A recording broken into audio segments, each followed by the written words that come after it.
Hi YouTube. DC Love Silver asked a question last night about rising premiums on American Silver Eagles and how much is too much to pay. And it prompted me to do a video about silver volatility and how I play it. Now understand, this isn't like an investment system. The market's efficient and ruthless and will punish seemingly anyone that thinks they have a system. John Paulson is a hedge fund manager. He was at rock star level just 4 short years ago. He made investors millions of dollars betting against housing, and he's had nothing but miserable returns since. Lots of things work once, okay?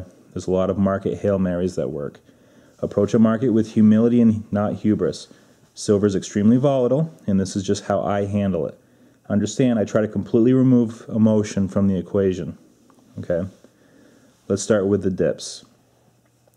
Dips are pretty tough psychologically, right? Suddenly you're underwater. Oh, if I only waited to buy silver until this moment right now, I'd have more ounces and I would be, I'd be in much better shape. You can't let it bother you. You can't let it affect your investment strategy. I'll be honest with you guys, and I've said it so many times now, it's almost a cliche. I'm worried about one price of silver, and that's what the price is in 2032. That's when I retire. That's when I sell my first ounce. Until then, it's all just noise. Okay, I'm not going to get caught up in the day-to-day price movements. Now, I do have a strategy on how I handle them, and so that's what we're going to talk about. So the price dipped down. I usually have a mindset that I'm going to make a purchase in the near future anyway, since I try to buy monthly. Any dip is simply seen as a buying opportunity that either saves me a little bit of money or allows me to buy more ounces. Right? I mean, if you're convinced that you're going to buy in a week at X price and suddenly the price is X minus 1, you just either save a little bit more money or you got more ounces coming to you. Pretty simple. Now, this is where I expect to get some negative feedback, and I get it.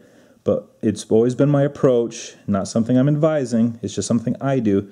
I always have a 0% interest credit card at the ready. Right? Any credit card, when they sign you up, will usually have for the first year 0% financing. I always have one available, okay?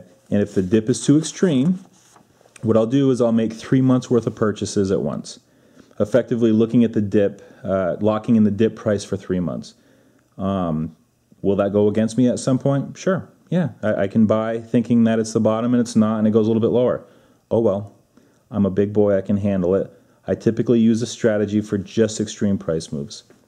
I will say this, if you're really wrapped up in your dollar cost average and a dip puts you underwater, it will affect how you feel, and you'll be so busy kicking yourself and questioning your investment decision that you may miss opportunities. Okay? You basically make something when you buy it, not when you sell it. So if a dip is presented to you, take advantage of it. Buy the dip. Okay, let's talk about the rips. That's the feel-good moment, right? The validation of your investment. The move that gets the to-the-moon crowd worked up into a lather. Every big move has been met with selling and has been for a while, okay? And this, and actually waiting that out will continue to work until it doesn't. I don't typically chase upward moves, okay? That's when the momentum crowd gets behind something and drives the price up unreasonably high. Okay, if silver moves up $3 an ounce, I don't usually think that it's going to move up another $3 an ounce. I don't get desperate chasing that up.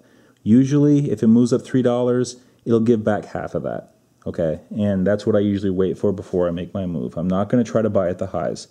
Like I said, there will be a day when silver moves up and never looks back. But, until that happens, this is just the way I play it.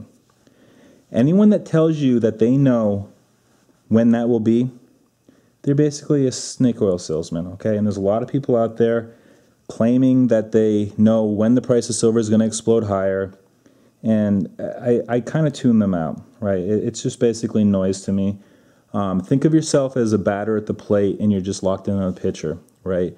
Jacoby Ellsbury doesn't listen to the peanut vendor and the guy in row 3 calling him a bum. He's locked into what he's doing, and you should really do the same thing. Screen out the noise, and just focus on your buys and stay disciplined and stay within yourself. Okay, we've talked about that quite a bit. If you feel like you have to buy after a big upward move, what I would try to do is I'd try to buy lower premium silver, private mint bars, or 90% silver at your local coin shop. There's a lot of different ways that you can try to minimize that big upward move. Sometimes the premiums shrink after a big move up too, right? The bullion dealers just made some money on their current inventory, and it works the exact way, opposite way of premiums rising after a sharp move down. So they made their money, so the premiums may shrink on you a little bit. The last one is my least favorite, right? And that's rising premiums. This is kind of the environment that we're seeing right now. This is the worst case scenario because here silver sits below 32 and suddenly you're being asked to pay $37, $38 for a silver eagle. This would normally tell me that the paper price is going to rise, which makes for a really easy trade in SLV. If you're into that sort of thing, I'm not. But if I were trading paper silver, I would probably be buying some SLV here, thinking that the silver price should rise to match the rising premiums. I would consider that a gift. But one thing that I do when the premiums are rising, if the premium is isolated to one type of silver, let's say in this case American Silver Eagles, what I would do is I would look for alternatives, okay? I would look at the price of Philharmonics. I would look at the price of Canadian Maple Leafs. If you're into government bullion, see if those have risen to the same degree. I was just looking on Gainesville Coins, and I believe that 2012 Philharmonics trade for $1 less than 2013 Philharmonics. Okay, that's basically a market inefficiency, and I would take advantage of that. I would buy 2012s. Who cares what date is stamped on the coin? So that's something that you can look for. You can also do the same thing as you would after a price rip, which is buying the lower premium stuff. You can look at private mint bars. You can look at 90% silver. Another strategy that you can take is, say, TACUs usually sell for a small premium to an American Silver Eagle. In this case, what you would do is, if it's actually trading a little bit cheaper, buy TACUs. Buy Somali elephants. Now, it's a little bit different if everything has gone up, right? If the premiums on everything has gone up. But we're just looking at if TACUs are now in the a little bit cheaper, buy a TACU. That's probably what I would do.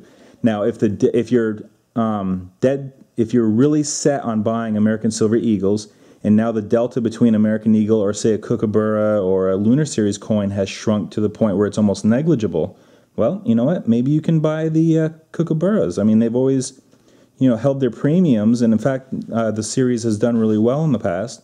So if you're going to pay that kind of premium anyway, I would look at buying something a little bit of a normal higher premium. And that's, again, assuming that the delta between the American Eagle and the other premium stuff has shrunk. If it's all going up at relatively the same rate, well, then you're going to have to try to find either stay on the sideline and wait it out, or try to find cheaper silver to buy. This is all stuff you should be doing anyways, but maybe you could investigate Craigslist, see if there's a private seller that is looking to unload some silver for a little bit cheaper. Take advantage of the price moves. So this is the kind of stuff that I try to do,